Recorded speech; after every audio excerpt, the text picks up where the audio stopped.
So anyway, yeah. So I have some questions that cover a couple of the things that you mentioned. And what our goal here is to try and paint, like you said, kind of a picture of this lifetime of achievements.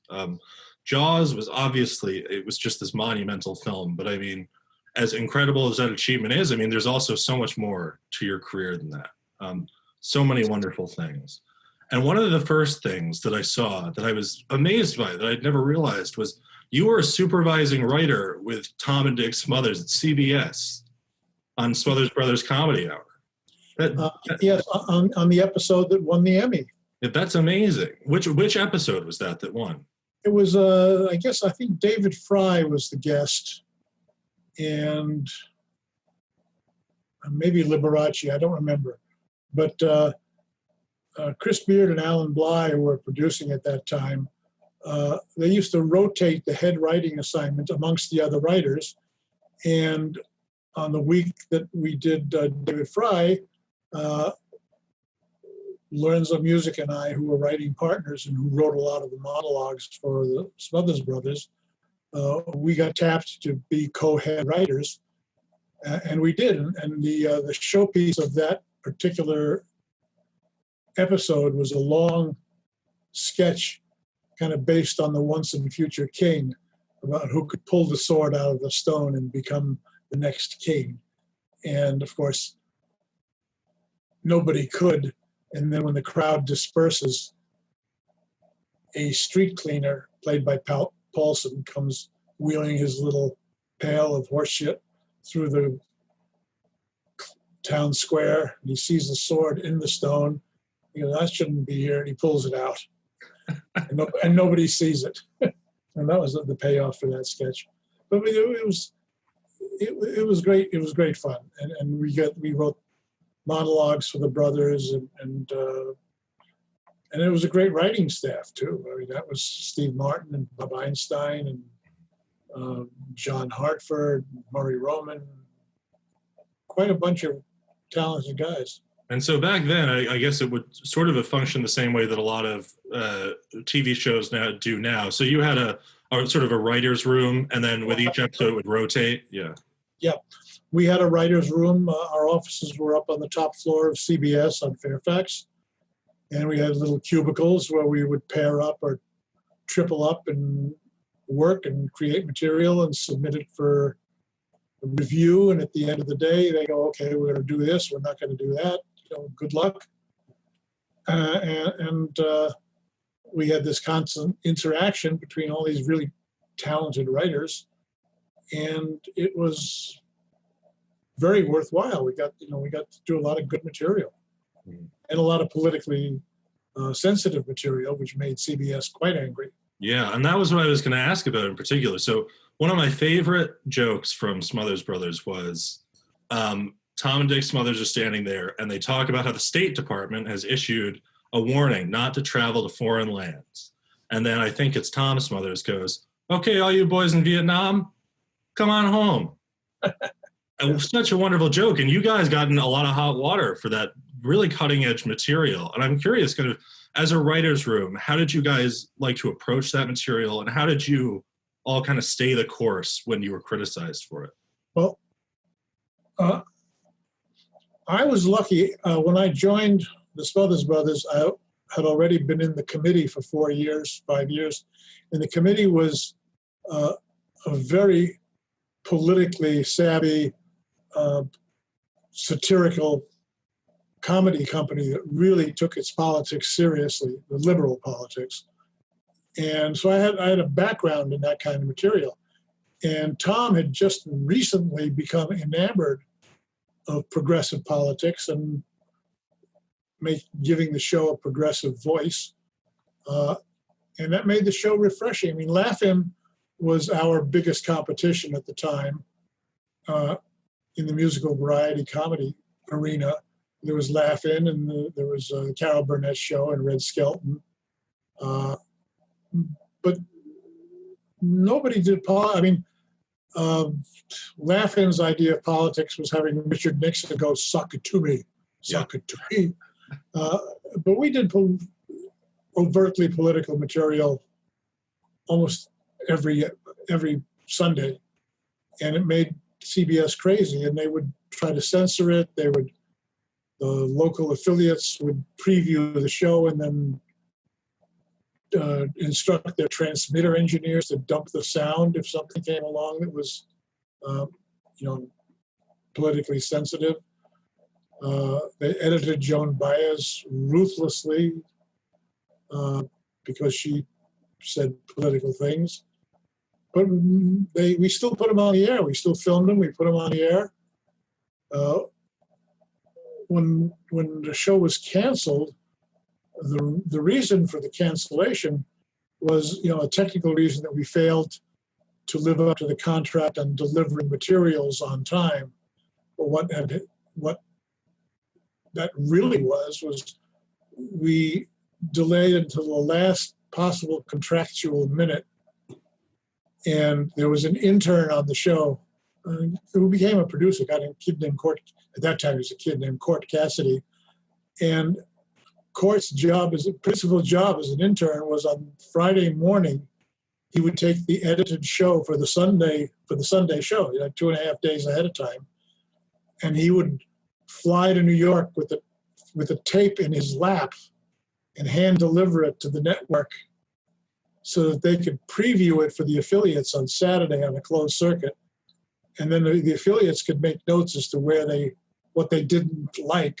And we had a lot of red state affiliates who were really, angry about some of our material, and they would instruct the transmitter engineers to dump the audio.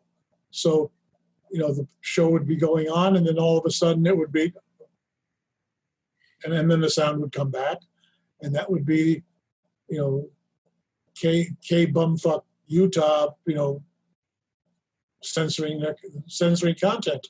Yeah. It was, and CBS got really angry about that down to the wire business, and that's what they chose to fire the Smothers Brothers for. And was that down to the wire business? Was that intentional on all your part to try and kind of force their hand? Well, it was. We were just writers. All our job was to write a show and appear in it. Doing sketches and comedy and being on the show and making it the best show we could. It was Tom and Dick, and particularly Tom, who was particularly socially conscious and politically aware, and he had just had that revelation. I mean, a year earlier, the Smothers Brothers show had been a huge success on CBS. We knocked Bonanza out of #1 slot. But that first iteration of the show was relatively bland. It was kind of like Laughing on Saturday Night Live before Saturday Night Live. It was hip and funny, but not particularly political. And then when Tom and Dick actually inherited the management of the show after 2 years, it became their own show and they became the executive producers. Then they didn't have to argue with anybody about the content, except of course the network. So they started to stress the political material, and that's when CBS got crazy. That's such an amazing moment in kind of TV history to be around in as a writer. That sounds so incredible. And you leapt from this kind of one moment in TV history to almost immediately sort of this incredible moment in film history. And this is where we get to talking about Robert Altman. You say you were a member of the Committee, right? Which was this comedy troupe. Was that mostly improv? All improv. All improv? Yeah. Well, when Altman was casting MASH, I've read that he started going to all these improv groups because he wanted to get these actors who kind of had this fresh perspective, who could bring a bunch of things to a scene. And he's known sort of as this guy who's incredibly generous to performers. Yes. So much so that when they were shooting MASH, Gould and Donald Sutherland, they thought he was spending too much time with the secondary characters, with these amazing actors. And I'm curious, what made kind of an Altman set unique to you as an actor? Well, first of all, he encouraged you to do whatever you wanted. I mean, you could improvise lines, you could make stuff up. He had a way of shooting. He put the camera a fair distance away from a group scene with a zoom lens, and everybody in the scene would be kind of improvising, and Altman would be zooming in, and he wouldn't tell you who he was featuring. So you might be having a close-up at the moment, or you might be just part of an ensemble, but you didn't know. So all the actors performed as if it was always their close-up, and sometimes it wasn't, sometimes it wasn't. And we were working with a traditional script by Ringo Starr Jr., and when we started improvising, the original story and script kind of went out the window, and Altman didn't care. And Ringo Starr was so upset that he took his name off the script until the movie was nominated for an Academy Award for screenwriting, and then he put his name right back on, even though there was probably not a word that Ringo Starr Jr. wrote that survived in the release version of the screenplay. But you know, we were all having fun. That's what it was. It was fun. It was a joy to go to work. It was a joy working with the other actors. There were other improvising actors on the set, some of whom I knew from clubs in LA. So it was a pretty happy creative experience. It sounds like it. I mean, to have that sort of freedom as an actor, but to also have this kind of like such an incredible talented hand in Robert Altman. Can you recall any instances where a piece of direction that he gave you, or a moment that you had kind of on set with him and with the other actors that really just kind of still rocks your world to think about? Well, there's a famous scene where he copied the composition of The Last Supper, the Da Vinci painting, with for John Shuck's suicide, quote suicide, and he was staging us, and about 20 minutes into the setup for the scene, we realized what he was doing. And, oh my God, we're biblical figures. I'm trying to remember, okay, which one am I, St. Andrew or St. John? Or, you know, we all try to figure out who we were, because it was the Last Supper, you know, and that's when we knew we were really in the hands of a creative master, because there was nothing in the script that suggested Last Supper. It was, you know, that was pure Altman. And then the overlapping dialogue and people talking on top of each other drove the sound department crazy, because that was an old-fashioned 2-track NAGRA recording. Later on, in his later films, Bob would use multiple-track recording, and everybody who had a mic had their own track on the mix. And on those pictures, it was kind of a chore to go to dailies, because Bob Altman would be smoking dope and trying to figure out which channel had the relevant dialogue. So sometimes you would hear just chuffa, and while he was running the volume mixers up and down, trying to find who was talking at that moment. I would imagine that 8-track recording is probably the best thing that ever happened to him. Frank. Oh yeah, he loved it. He never went back. Yeah. Well, something a lot of people may not know, you were also briefly in The Long Goodbye, in his 1973 movie. Yes. I'm curious, because you're this kind of character at this party, were you originally a bigger role? Or? Yes, I played Sterling Hayden's agent. Oh. The author's agent. And for some reason, I got cut out. I mean, I had some dialogue. It was improvised. I had some byplay with Sterling Hayden. It was great. Oh my God, I can't imagine.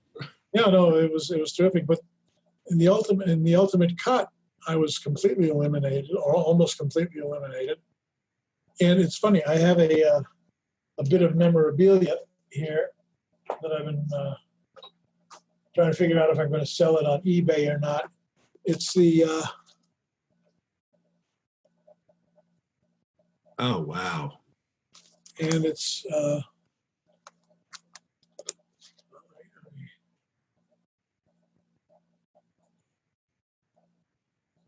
do the so you know.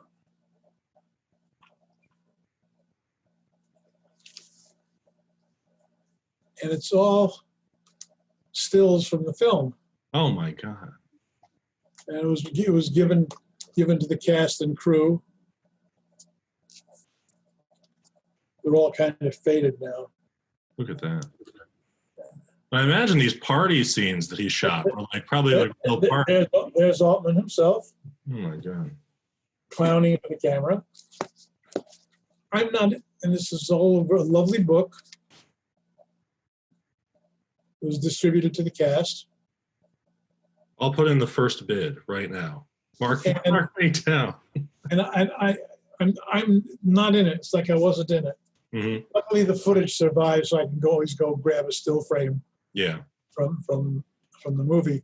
I can imagine getting cut from the movie like that. I mean, you're an actor and you've been a writer for so long and a director that it is one of those things that happens. But I can imagine at the time it must have been kind of sad or frustrating to have been taken out of that movie. Yeah, I mean, you work on something and on Long Goodbye.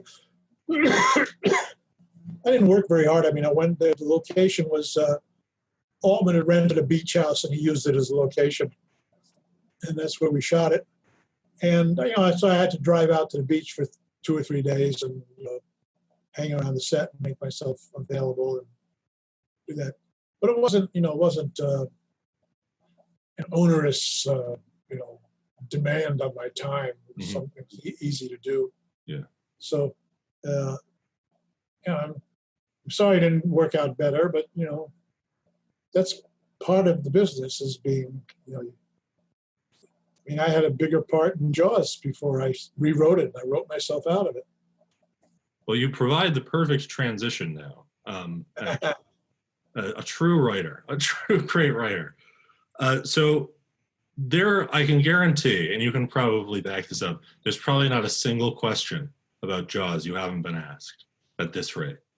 No, and just today I got a little, Facebook message about a couple of errors in my book, in the Jaws log, and that if there's another edition, I'll have to fix them. Yeah. But everybody, the fans have studied that film on Blu-ray frame by frame. There's nothing that they've missed. And those of us who were there, it was just a job. We were making a movie, and we didn't pay hyper attention to everything. We just trying to get through the day. So, we were making a movie. They were analyzing and analyzing and analyzing. Well, that is the funny thing. It's like a lot of people, the people who watch these movies in such an analytical way, and again, it's all the details. That sweater wasn't draped over the chair in the previous shot. Yeah. Part of me, it strikes me that a lot of these people probably haven't made a movie. No, they get off on it. There's on Facebook there are now fan pages called Chrissy Watkins' Arm. Oh yeah.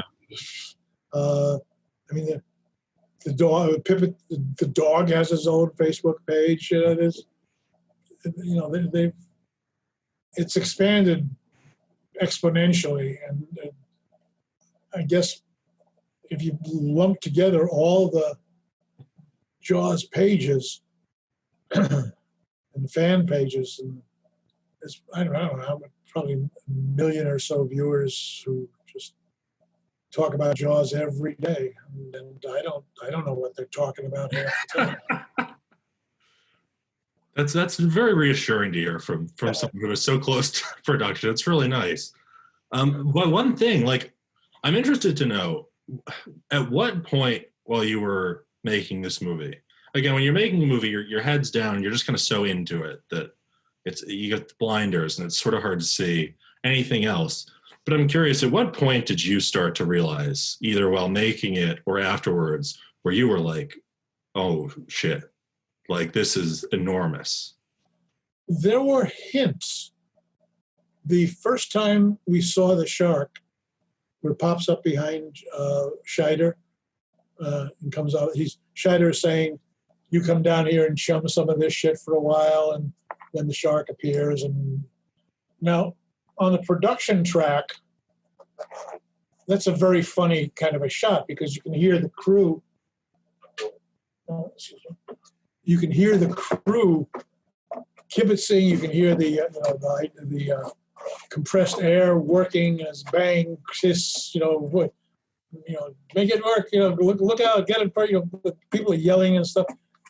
But in the movie, it's a great fucking moment because it comes as first of all, it comes on a laugh and it's a shock moment, and then it's followed by yet another great line. We're going to need a bigger boat. So between those things, you really have a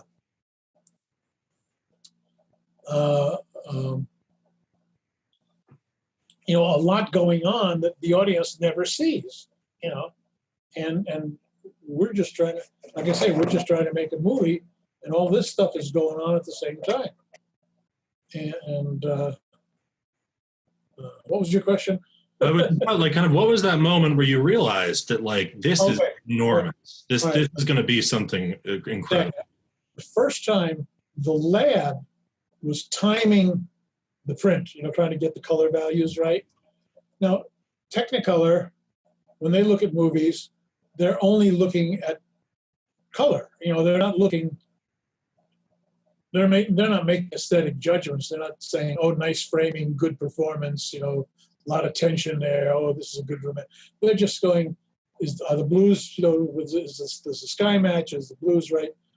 But the lab guys jumped when they saw the shark.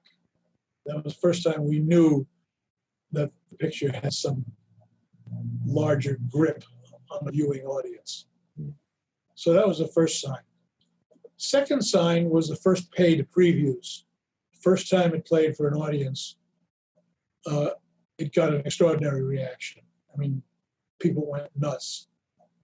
And that's a fairly good sign that, I've been to previews of pictures where the preview misled you. You said, "Oh, well, this is going to be a super hit." And, it wasn't. But Jaws, the previews were extraordinarily well received. And we knew by the second paid preview, one in Dallas and one in Lakewood, Orange County, we knew that the picture, if nothing else, was going to make a lot of money that summer. It was going to be a good summer popcorn movie, no question about it. But, number one movie of all time, nobody saw that coming. A lot of people will tell you they saw that coming, but they didn't. You talked earlier about some great lines in the movie, and it's full of them, obviously. Ones that just roll off the tongue of every single person who's ever seen the movie, and even people who haven't. They just know it like it's such a part of the cultural conversation. But I would argue there's one line in Jaws that is such an incredible line, and I'm interested to know. I think that you were responsible for it, if my memory of the Jaws log comes by, but it's the moment where Roy Scheider confronts Murray Hamilton at the hospital about how he's going to get Quint to hunt the shark and how he's going to close the beaches. And Murray Hamilton, in this brilliant moment, goes, "My kids were on that beach too." Yep. I'm so interested, just selfishly, kind of as a writer and as a filmmaker, I'm so interested to know where that line came from for you. We were trying to find some redeeming qualities for Murray. He was, he wasn't a despicable character. He just was on the wrong side of history. He was thinking of the greatest good for the greatest number, and he felt a political responsibility for the welfare of the town. So, he was hard-headed about the beaches will be open. And then when it led to tragedy, he realized that his position was wrong. And it's interesting. Before that, you see him nursing one of those fake cigarettes because he's trying to quit smoking. And in that scene, he's smoking a real cigarette. He goes, it's like, "Oh shit, I might as well have some tobacco. This is this is too much." It's an incredible moment. And again, I have to thank you for that. It's such a great moment. But as far as the Jaws log goes, which we just referenced recently, first off, before we go any further, I need to tell anyone who's watching this, you got to go pick up a copy of the Jaws log. I swear this is the most sincere plug ever given. If you want to know anything about this book, it's sharp. It's so full of detail. It's incredible. Such a wonderful book. But the thing that amazes me the most about the book is when it came out. This is not some 20 years later retrospective of the book. This came out almost immediately after the film, which is... We were... I really wanted it to come out, as they say in the business, day and date.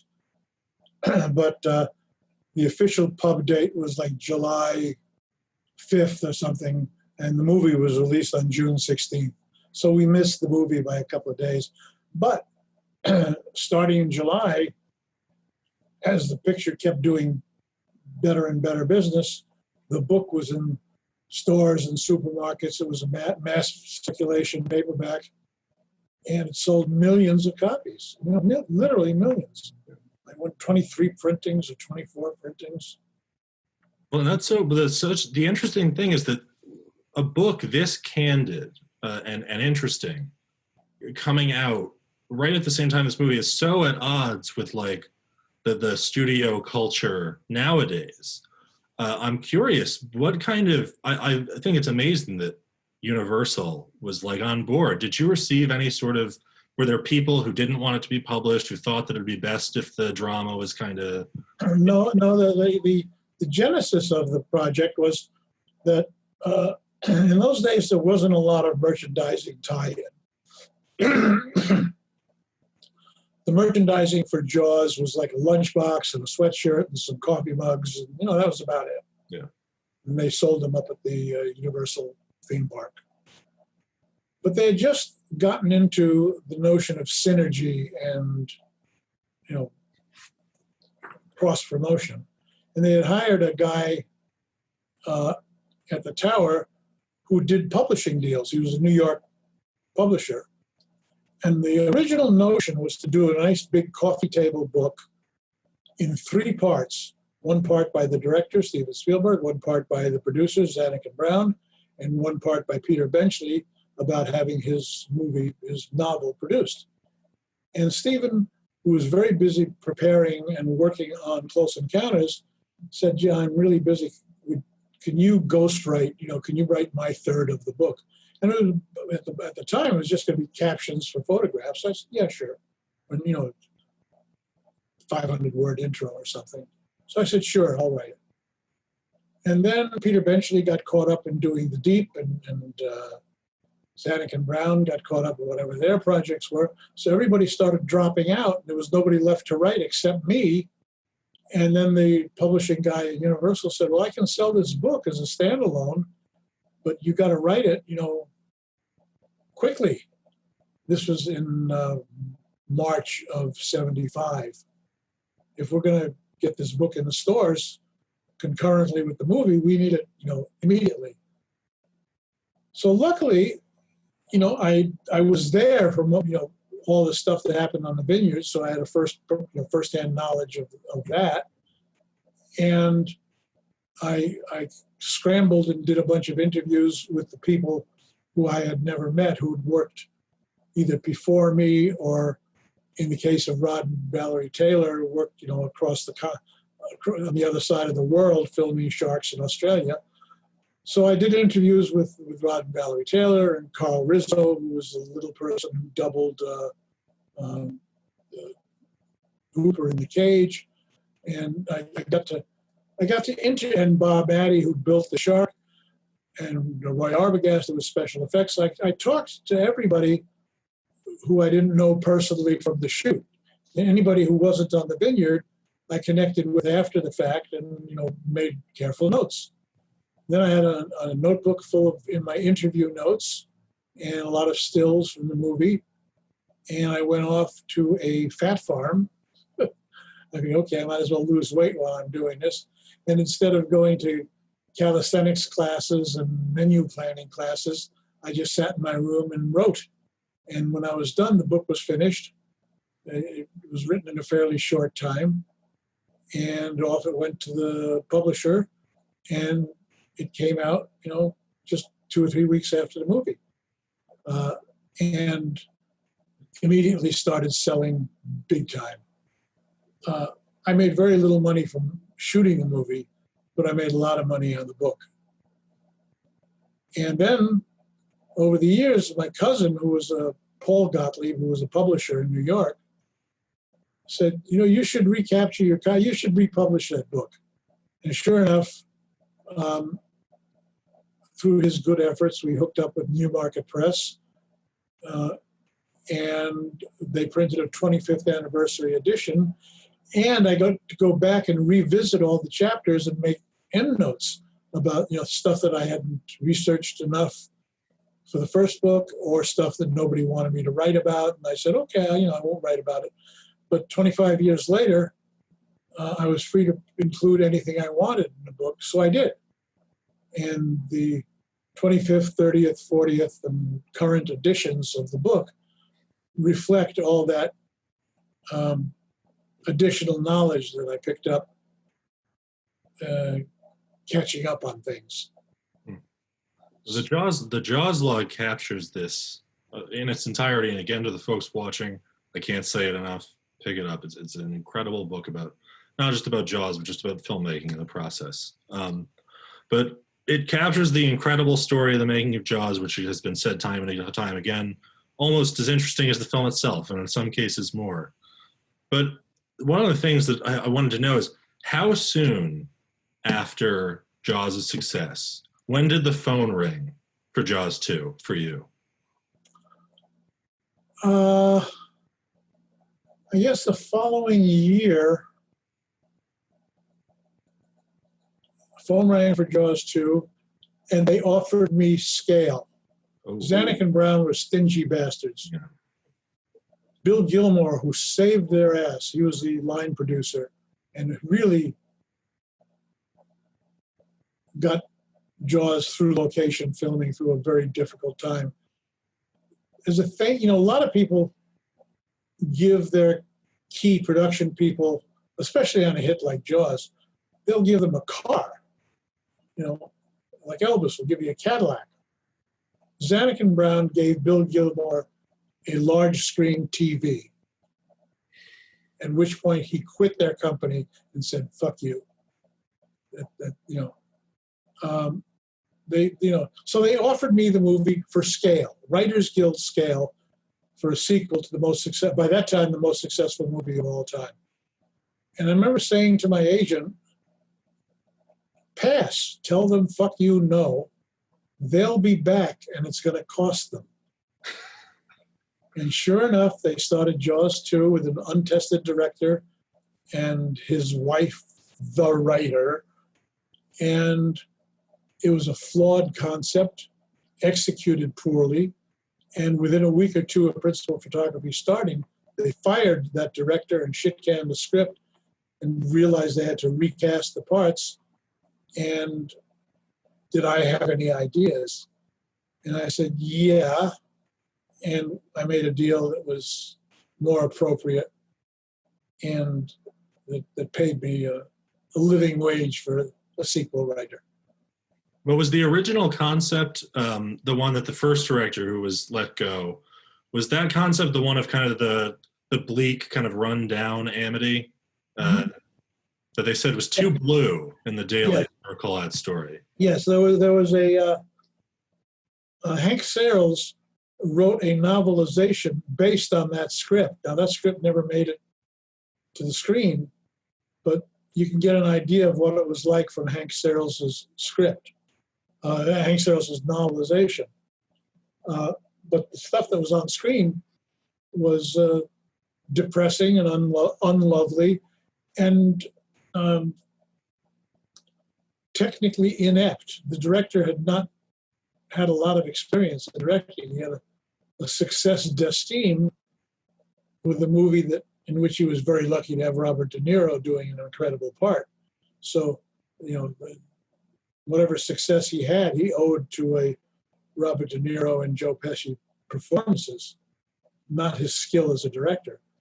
And he was out making really obvious directorial errors that you could see in the dailies. And Verna Fields, who was a real editor who really understood cinema, would look at the dailies and said, what is he thinking? My God, look at that's terrible. I remember the moment that broke the straw that broke the camel's back. There was a scene where the kids are arguing in the boathouse and they're wrestling. And the director, you can hear the director saying, tilt down, cover, follow the kids. Now there's some dialogue right after that by one or two kids who are still standing watching the fight. So the cameraman says, you can hear the cameraman say, I can't see who's talking. Because they're out of frame. And you hear the director say, never mind, just tilt down. So the cameraman, being a good Hollywood guy, goes, all right, tilts down.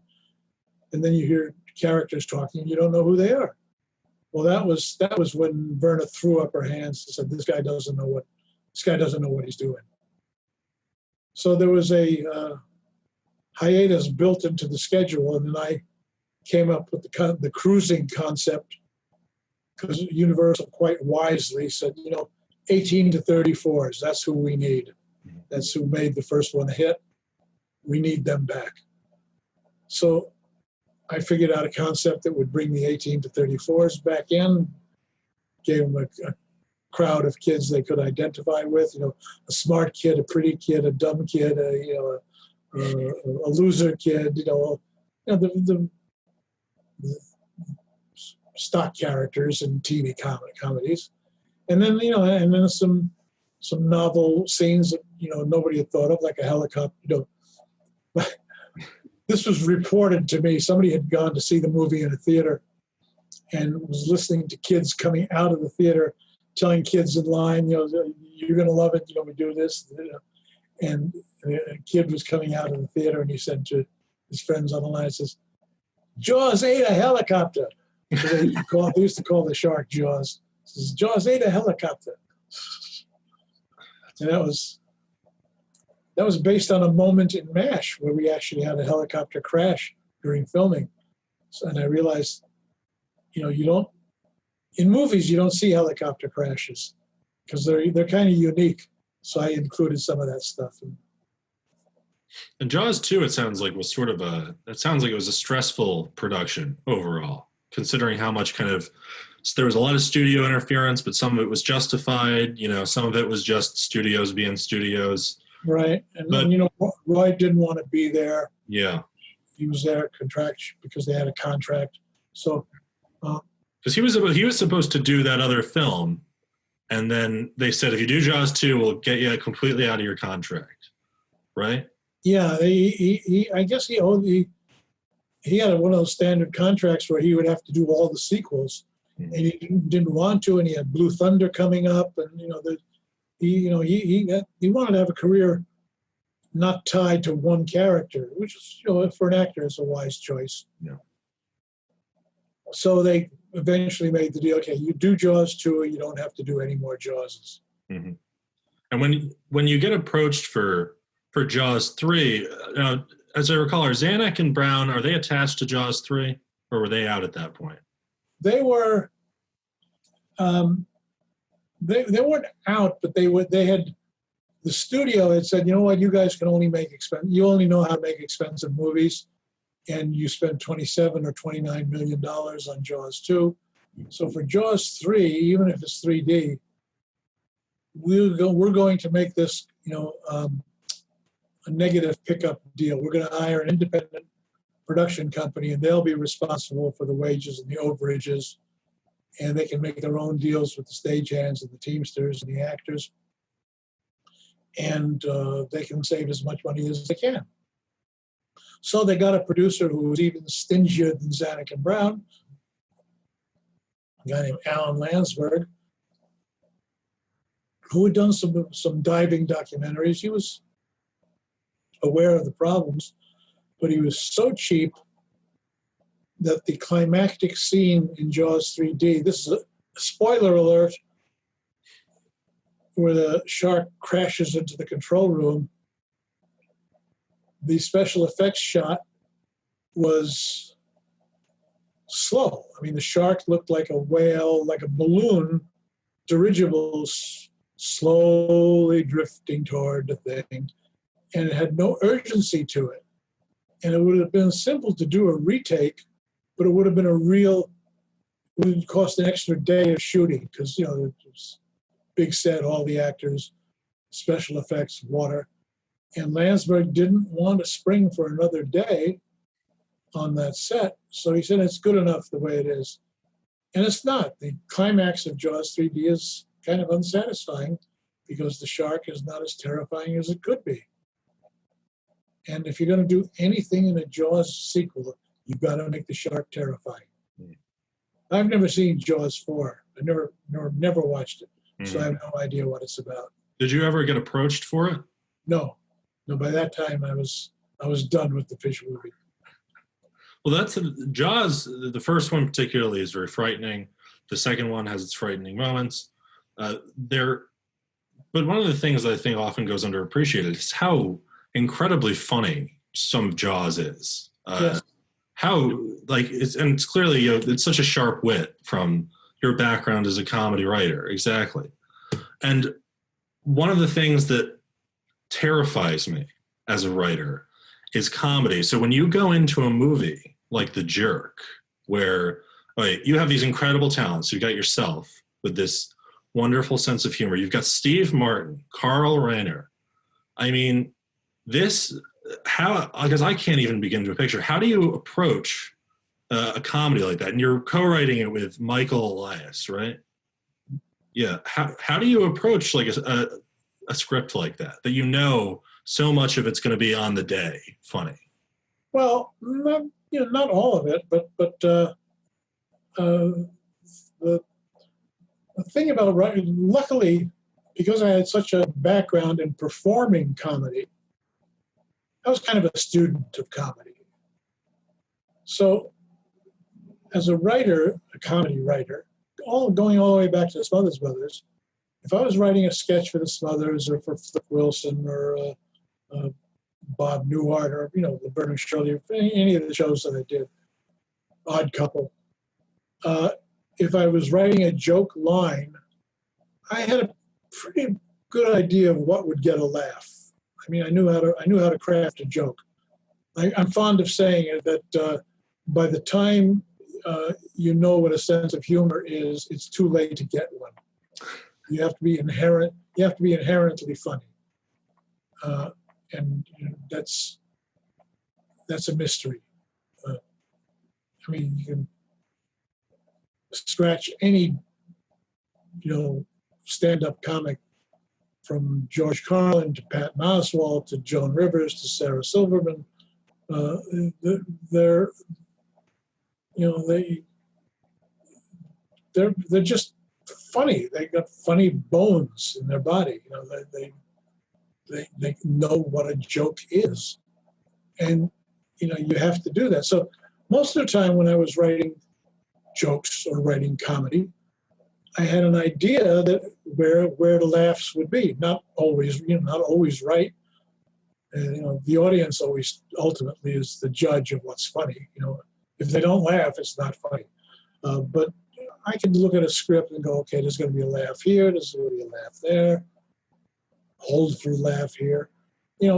So I was lucky that my training enabled me to write stuff that I was pretty sure was going to be funny. And Michael Elias had been a comedian, and he worked with Steve, and Steve was confident in Michael's talents. We were not, we didn't collaborate at the same. Steve and I wrote together, and then I couldn't do another rewrite, so Steve got Michael Elias, and Michael Elias did the final rewrites with Carl Reiner, and the movie owes its success to that combination of talents, me, Steve, Michael Elias, and Carl Reiner. So, we got lucky that all the talents involved, knew what to do to get a laugh. There were no duds. Yeah, At that point, you're no stranger to co-writing with people, coming from a writer's room, doing things like that. Um, I think a lot of people are interested to know, like when I first went to film school, there was a lot of discussion over this. When you're co-writing a script with someone, is it always, you guys in a room with a pot of coffee and hashing everything out? Or is it more of a mixed bag of sometimes it's that and sometimes you never even meet the other writer? It's usually in a room with a pot of coffee. Just because it's hard to write comedy in a vacuum. I mean, you want to say a joke and you want to see somebody else going, that's funny. Even that much is enough to validate whatever it is you're doing. So I like collaborating. I find writing alone painful and difficult, and I do it, but it's not easy. So it always helps to have another warm body in the room. So. Now, comedy, again, it's one of the constant kind of lines throughout your career. And for one of your first big movies that you were able to direct is Caveman, which has become something of a cult classic. I was sort of amazed to find, I was looking online, like there's a whole community of people that they're wild about this film. There's t-shirts with phrases on it. There's kind of this wonderful community, not as specific and tailored as Jaws in some regards, but for the whole film. Now there's some amazing people working on this. You have Lalo Schifrin, who's doing the score. You have Alan Hume, who's like this amazing cinematographer working on it. And I was curious, you wrote this script with Rudy DeLuca. And were you always attached to direct this movie from the very start? Yes, that was in my contract. That if we got a green light from the script, I would direct. And it led to some bad feelings on Rudy's part, because Rudy's agents had lied to him. They said, because it wasn't a big, high-paying writing job. But his agent said, if you do a good job and the picture gets a green light, you got a chance of directing it. He didn't, because I was the director. It was in my contract that if the picture got a green light, I would direct it. And I also had approval of who my collaborators were. And I had approval over Rudy. And I knew his work. I knew he had worked with Mel Brooks. I knew he was a funny guy. So I accepted as a collaborator. And then when the script got a green light, I called Rudy excited. He said, Rudy, good news. We got a green light. And Rudy said, that's great. And then I said, and I'm directing. And then there was this frost on the phone. And Rudy said, well, I thought we could direct it together. And this was before the Farrelly brothers, before the Coen brothers. I said, I don't think that's a good idea. I think a movie only has one director. So no, I'm not sharing the directing. And Rudy said, well, we'll see. I'm going to go online. There's no online. I'm going to tell everybody who really wrote the movie, claiming authority. I said, do what you have to, but. So we didn't talk for a long time after that. But I did get to direct it, and I had a great cast, and it was a great experience shooting in Mexico. Still friends with a lot of the people from that experience, and I loved that movie. Yeah, it is. It's a wonderful film. It's relentlessly funny, and I'm curious when you go in to direct this movie, because back then, again, things in the industry they've changed, but in so many ways they're just exactly the same, and they'll never change. When do you get a choice of like a pool of cinematographers and a pool of composers like that you get to choose Alan Hume from and Lalo Schifrin, or can you kind of ask for anyone depending on what studio you're at? Depending on the budget of the picture. I mean, some cinematographers are too expensive. Yeah, another $5,000 a day. So Alan Hume was reasonable, and he was a British citizen. And Caveman was technically a Mexican co-production. because by headquartering in Mexico and making it a technically Mexican co-production, we got the benefit of the Mexican labor rates and minimums and everything else. We didn't have to work under a lot of expensive Hollywood rules. We could work under Mexican production rules, which are kind of relaxed and, in their way, very efficient. You know,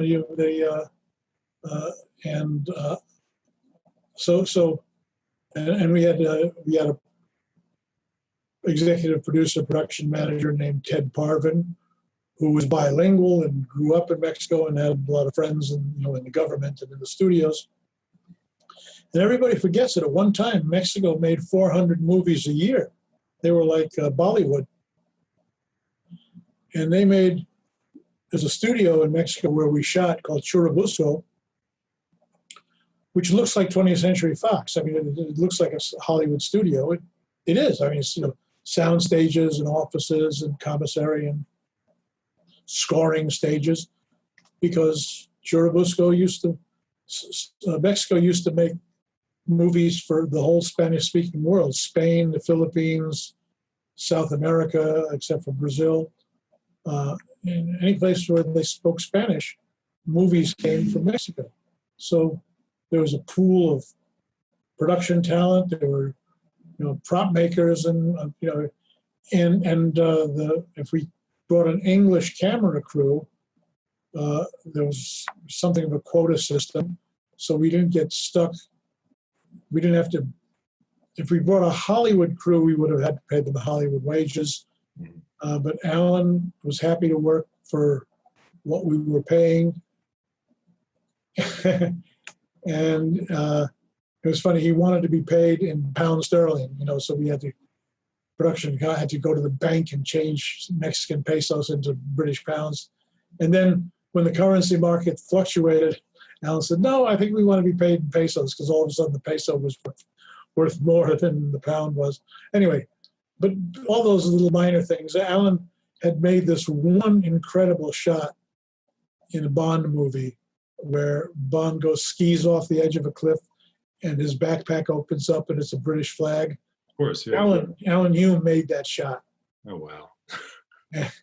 And when we were looking for locations where to put the camera for Caveman, he was like a mountain goat. He'd go scampering out to some point of rock with a dizzying, fatal drop off, and he'd stand there and go, "Yeah, well, this is a good place." And I'd edge out and take a look. So, okay, all right, let's put the camera there. And he put his son on the film, a little nepotism. His son was an operator, Simon Hume, who's now a big-time guy in England. And it was, and he was very gracious. The whole crew was. They had a British key grip, British operator, British cameraman, I think one other, and then the rest of the crew was Mexican. And we thought there might be some friction, but Alan, who had made films all over the world, Hong Kong, the Philippines, he liked going away from England because you got to keep your per diem. You could, as a British subject, he could make more money and pay less taxes if he shot elsewhere. So he commented, he says, these crews are great. He loved the Mexican crew. He says, next to a British crew. I mean, nothing, to him, nothing could improve on a British crew shooting on a British stage, Pinewood or, one of those. But for a non-British crew, he said the Mexicans were the best. And they had this is of no interest to anybody except maybe you. They have a system, or they had at that time, where Mexicans had production teams. And basically 16 or 15-person team. You had a 5 grip, 5 electric, 5 props, and a boss. So 16. But they would cross over. So when it was time to lay cable, all 15 guys would lay cable. It wasn't just the electrical department, which under any other system you'd have to go with the departments. But with the Mexican crews, the whole team would work because they were hired and fired as a team. And they had names and they had esprit de corps, Team Aguilar, Team America, and you got the whole gang. You got 16 people, and they'd cook their own food, and there was always a little statue of the Virgin Mary that somewhere on the set that they would put up. It was great. I'm going to make a note to myself to make my next movie in Mexico. That sounds delightful. One of the things that this is another kind of detail of the era that is not so similar today. When Ringo Starr, do you go to him? Does he come to this movie? How does that start out? Well, we had a standard casting. We were in Hollywood. We were casting in Hollywood, and we needed kind of a nebbishy lead for Atuk. And we were going over possible names, and the two names that kept coming up were Ringo and Dudley Moore. And Dudley Moore passed, so we got Ringo. But at the same time, we also got Dennis Quaid and Shelley Long and Jack Gilliford and Avery Schreiber. We got a great, a great cast. Yeah. It was a wonderful ensemble. And what kind of, when Ringo becomes attached to the production, nowadays, I guess at the time too, did you guys suddenly become kind of flush with cash as a production? Like, did it go from something smaller to something big, or? No, it was, we had a budget for performers and all the actors fit within that budget.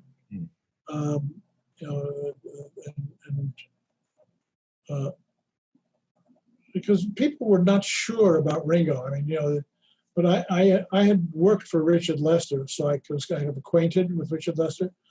So I called Richard Lester up in England. I said, you work with Ringo on Hard Day's Night. What can you tell me about him? I'm about to do a movie. And Richard said,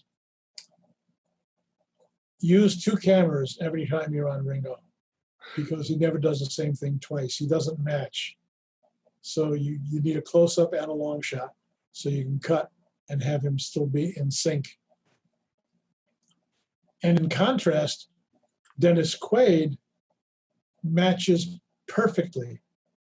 Dennis Quaid never misses matching. So I had a casual actor and I had a precise actor, and I had a lot of scenes together, and it worked out great. You've written on a movie that had a lot of effects before, in Jaws, obviously, but this was kind of your first time directing this movie. You're dropping out. One more time? I'm dropping out, sir. Oh. Yeah, there's a dropout. Yeah. Okay. Can you hear me now? Yeah. All right, perfect. So you've written on Jaws, which is obviously this very effects-heavy movie, and the effects are a whole story of their own on that movie.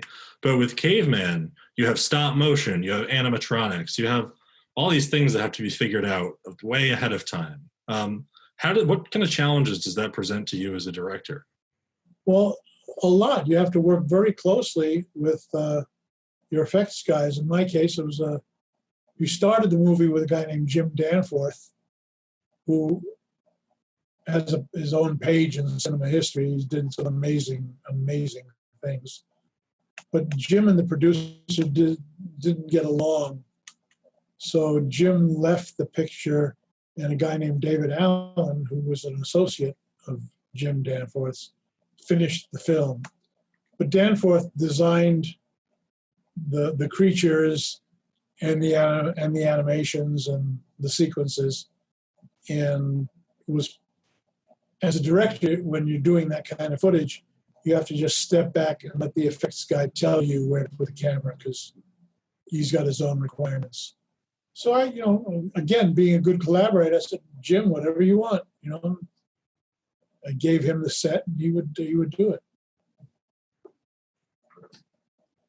So, I mean, Caveman's an interesting movie, and It's one of those films, I mean, where you have a film like Caveman and you have a film like Jaws, where it was so hard for me to find a lot of information about Caveman. Have you ever thought of making the Caveman log?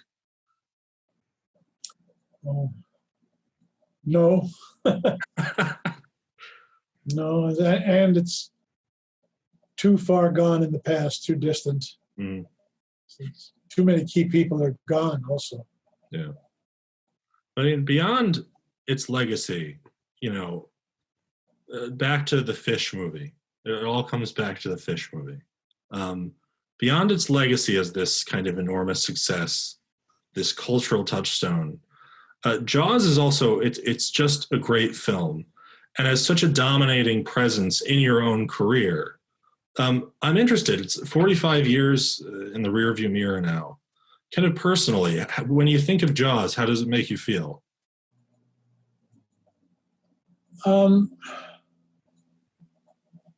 It reinforces the notion that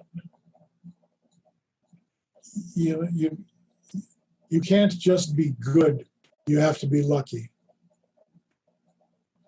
And I got lucky. Most people don't get an iconic film in their career, and I did through I was about to say through no fault of my own, but no, through my own contributions and the contributions of others, and of course, you got to remember that the director was Steven Spielberg, who has proved himself since then to be one of the greatest filmmakers, or certainly the most popular filmmaker in the history of cinema.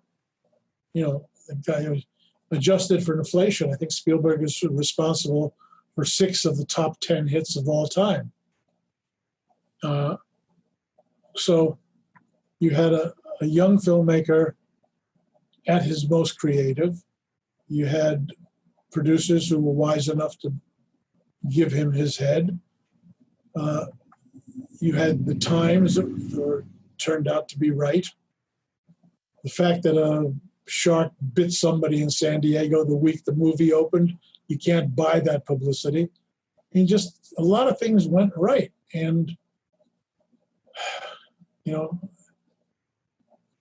sometimes, when you're attached to an iconic film, all you have to do is, all you can do is, thank your lucky stars. Oh boy, it takes a super ego to claim, oh no, I did this all myself. That requires a Jim Cameron kind of ego. And he gets you've got to give him props for what he's done. But Jaws is one of those once in a lifetime things. You can't know what's going to be big. And looking back, I mean, it's one of those eras, the 70s, not just Jaws, but that whole new Hollywood. It's such a lightning in a bottle, especially for younger filmmakers like myself or the people who will be watching this.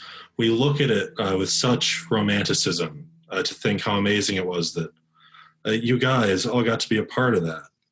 And one thing I'm interested to know, someone who has so much experience in the industry, someone who's had such a rich career, sort of as our final question, what are some things that you see now that give you hope for the future of cinema and the future of film? And what are some of the things that concern you? Well, because of the pandemic, I don't see anything that gives us hope for the next 2 years.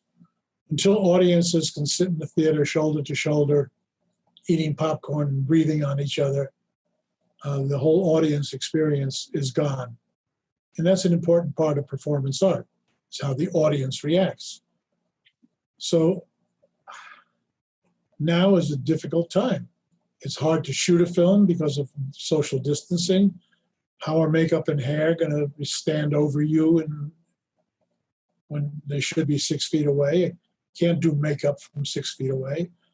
There's too many strictures. The other thing that I'm troubled by now is, and it's probably just because I'm old, is I have no idea who the talents are anymore. I hear names of people who can get a movie made, or who the Twitter sphere or the internet is dying to see in a movie. And I go, who? What? Who are these people? And then you go and you find what they've done, and it's not particularly impressive. You know, you don't see any brilliant performances. Some, you know, but it's a changing business. I'm sure every older writer, producer, director, actor, as you age out in this business, you see, you know, the next generation taking over. They've got their own stars, their own catchphrases, their own likes and dislikes. And us older folk, you know, we're lucky if we can keep up, but chances are we can't. You know, like I say, I don't know who these people are. If you said you could have your dream cast right now, I go, I don't know. Who's the leading man now? You know, who are stars? And scripts don't seem to be as good. People don't seem to spend a lot of time on story anymore. But these are all the quibbles of an older guy. You know, oh, you know, they don't do it like they used to. And I confess that. You know, I'm kind of a grumpy old fart. You know, I don't know. I wish them luck. I'm happy to watch some of their product. For me, the most interesting writing is on television. I mean, I love watching long-form television now, especially European. I mean, I watch French series and Spanish series that are delightful, better than anything else anywhere. I mean, you know, you binge watch a series like A French Village, 7 seasons, and there's nothing in the film world that comes close to it. There's a lot of them. I mean, you can't watch all the good television there is. And when I was coming up, everybody wanted to get out of television and do features. Now everybody in features realizes that the money and the prestige and the freedom is in television, certainly on Netflix and Hulu, and, you know, on pay-per-view television. So, I mean, I'm happy to see that evolution and that growth, and to know that if I'm going to do a progressive, exciting new script, it'll probably be for Netflix, not for Universal or Fox or anybody else. And you're still actively writing? I would Well, no, not that actively, but you know, I've written a couple of scripts in the last few years, and I'd like to see them get made, but you never know. You know.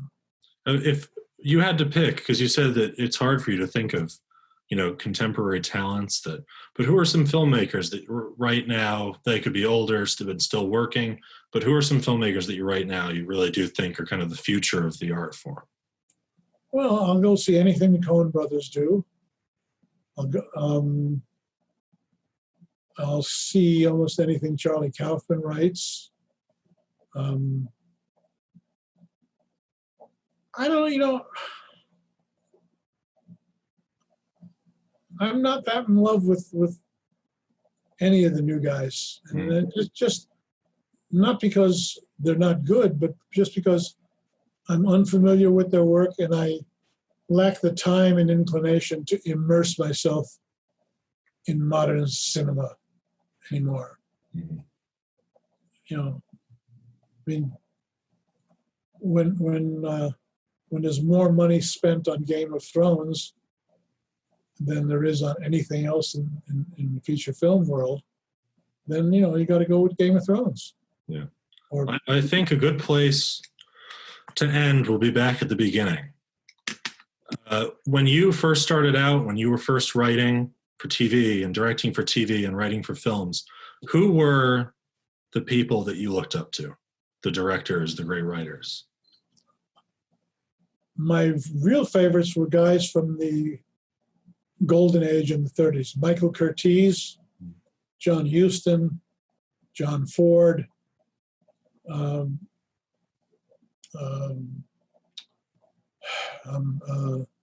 slightly newer and younger Mike Leigh in England.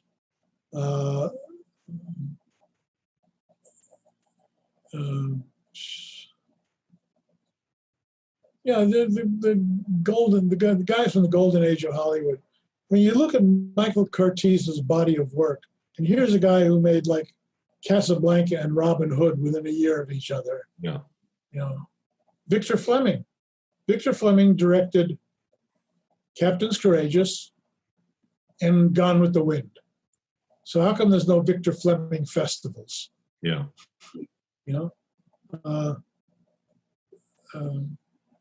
John Ford's Cavalry trilogy with John Wayne, incredibly good.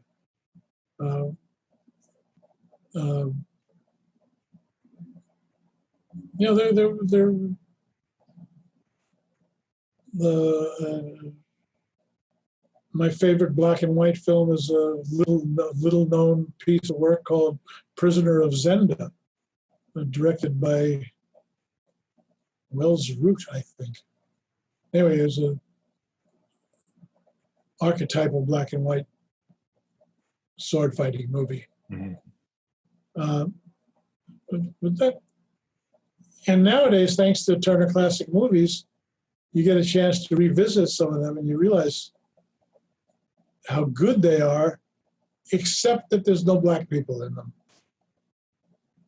It was an all-white Hollywood in those days. It's kind of jarring if you're watching Turner Classic, if you're watching old movies, especially Technicolor movies, you don't realize what a white world you're watching until they go to commercial. And all the commercials that you're looking at were shot this year. And all of a sudden you see black families, you see gay families, you see gay men kissing to cement a point of friendship, and realize, holy shit, this is nothing like the world I've just been immersed in. Yeah. The shot on the MGM lot in 1956. You realize how far we've come in diverse casting. But in terms of story and writing and editing, they really knew how to put movies together in those days.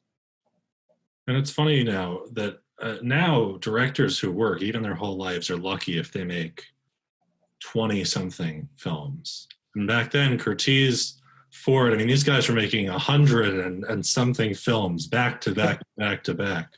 It's an incredible time. And that they were able to deliver so consistently, it's beyond my comprehension. I'll tell you that much. Well, there's many books, but there's one book called The Genius of the System, which explains how Darryl Zanuck and Irving Thalberg basically created modern movie making in the early 30s. They figured out how to budget scripts and how to keep actors under contract. They basically created the studio system. And that studio system worked really well until television and Paramount consent decree and until the industry changed.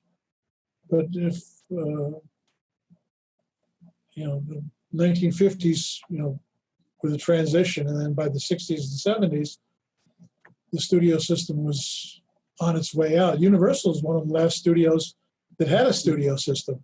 And Jaws was a studio movie. It had a sound department, a camera department, grip department, art department. It was made as a studio film, one of the last. Well, it's just the system works. I think that's a wonderful note to end it on. Looking back, looking forward. Carl Gottlieb, it's been such a pleasure talking with you. It's been so wonderful to have you here. Thank you. Thank you. And thank you to all of you sitting in a theater in Mystic or Stonington. Bless you for turning out.